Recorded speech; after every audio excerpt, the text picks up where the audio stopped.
I'm Councilmember Shayla Lynch. Thank you for joining me today. Today we're going to learn a lot about our Division of Waste Management, so come and join me. All right, neighbors, today I'm with Director Antonio Baldwin, who is the Director of our Waste Management Division. Hello, Director. Hello, how are you? Thank you for joining me. I'm well. So tell me about the Division of Waste Management, because my neighbors just think trash pickup, but you all do a lot more than that. So tell everybody about it. We do. We actually do service roughly about 98,000 homes. Wow. Here within the Lexington Fayette community. In servicing those homes, we have a division that is made up of about 280 employees. Mm-hmm. Out of that 280 employees, you will find that we are servicing you on the front of dispatch, mm-hmm. as well as drivers and groundsmen. Mm-hmm. And that does also include our support service staff, such as office staff that helps with the back office things that mm-hmm. many times citizens don't realize that are part of a solid waste operation. Right. That's awesome. And you said you service how many homes again? I want everybody to hear that. About 98,000 homes. Wow. Thank you so much, Director Baldwin, for that behind the scenes about what Division of Waste Management is. I'll look forward to asking some more questions. I want my neighbors to know everything. We got you. Hi, Julie. How are you? I'm great. Thank you. How are you? I'm great. Now tell our neighbors, where are we and what happens here? What is all this? So we're at the materials recovery facility, and all of our customers or our citizens know this as the recycling center. And so basically we accept the recycling material that comes in from the Rosies here at this facility. And here is where we have our pile of material here, and then it gets loaded in a drum feeder and it goes through our system that processes 24 tons per hour. And then through the system we separate all the good commodities into the bunkers, and then from there it gets baled and shipped out to our commodity buyers. You said 24 tons an hour? That's a whole lot, neighbors, a whole lot. Make sure you're recycling.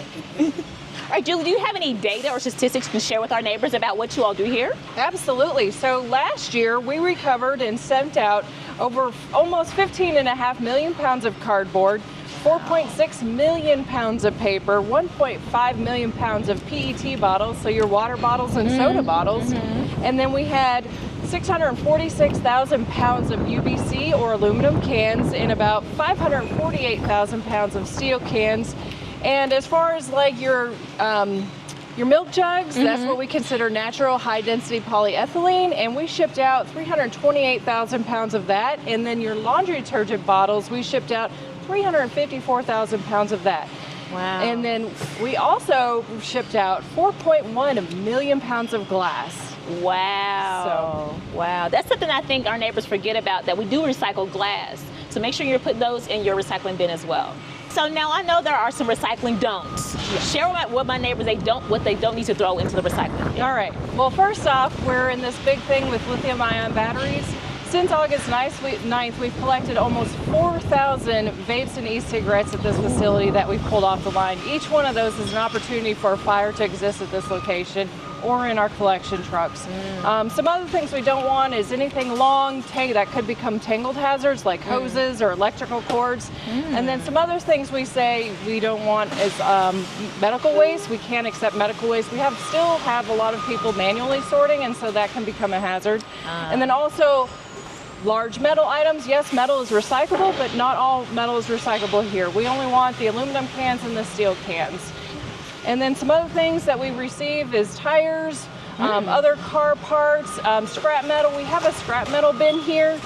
We just don't want those scrap metal items in our plant because they cannot get processed through our system. Gotcha. Because those big items, for example, floor jacks, they can either hurt personnel that are trying to pull those items off the line, or they can damage our really expensive equipment.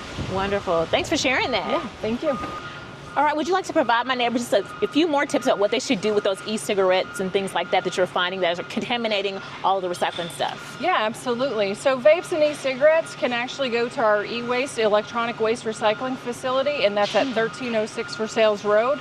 That facility also accepts any electronic items, so like computers, hoverboards, just household electronic items, anything that with motors, copper, anything like that, batteries, anything of that nature, like your rechargeable batteries, all of those type of things can go to our electronic waste recycling center. And again, that's at 1306 Versailles Road.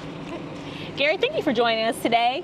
Now, these all three look very familiar. Now, what are they? I know they have names, and then what goes in them? right here. We have our Herbie, also known as the garbage cart. We have our Lenny, yard waste cart. We also have our recycling cart. Right here, these are all three phases of what we do. Of course, we have a set out deadline for these things. We have, all the carts have to be set out no later than 5 p.m. the day before for collection. If it's that same day, it's a 6 a.m. set out. After everything's been serviced, it has to be up the same day by 7 p.m. Now, when my neighbors put their trash cans and Herbies and things out on the corner, how should they set them up that makes it easier for staff or you all to grab them? Good question.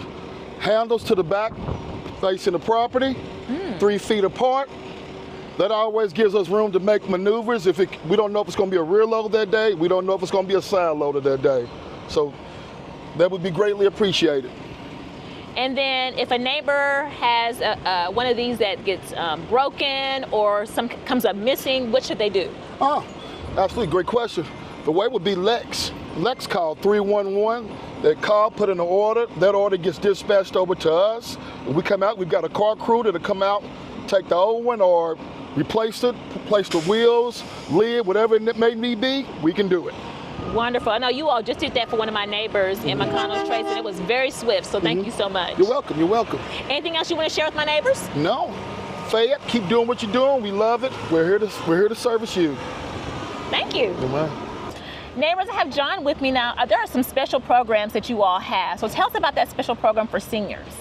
So our exemption program is for our senior citizens and our citizens who have limitations, who cannot get their cart to the curb and back. And what you would do is either go on 311 or our website. You have to fill out some paperwork, get it signed by your doctor to show that you have the limitations. Okay. And then we will, on your collection day, come to the cart, pull it around, dump it for you, and take the cart back to the house. That's awesome. Yeah. That's really a great program. Yeah.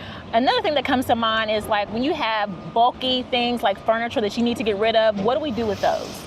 Bulky items can be set out at the curb on your collection day. We like knowing in advance that they're coming though. So if you can call 311 and let us know we have a collection, that makes it a lot easier on our guys so we can go ahead and allocate our resources the way we need to. Wonderful. And then another thing that comes to mind is like when evictions happen, and I know you all have also a loaner box program. What are those? What are some things, information you can tell my neighbors about those things? So the loaner box program is one of our favorite programs. And what that is, it's a 10-yard open top container that the citizens can rent for a day. Okay. These containers are really expensive in the private side, but for us, it's $90 for the day. You get the whole day to fill it up, and then we come and collect it the next day. That's awesome. Yeah. That's awesome. And then when evictions happen, if there are landlords out there that need some, advice or tips about what to do with all the trash and things that happen when an eviction occurs?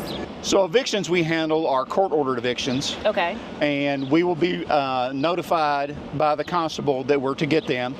And they will clear the house, and then the citizen will have a certain amount of time to get what they want out of that pile, and then we will come in and just collect it using basically our knuckle boom trucks. Awesome. Thank you so much. That's really good information. John, I appreciate you joining me today. Yeah. Thanks, neighbors. Director Baldwin, thank you so much for sharing your team and all the information that my neighbors needed to hear. Do you have any parting words for my neighbors?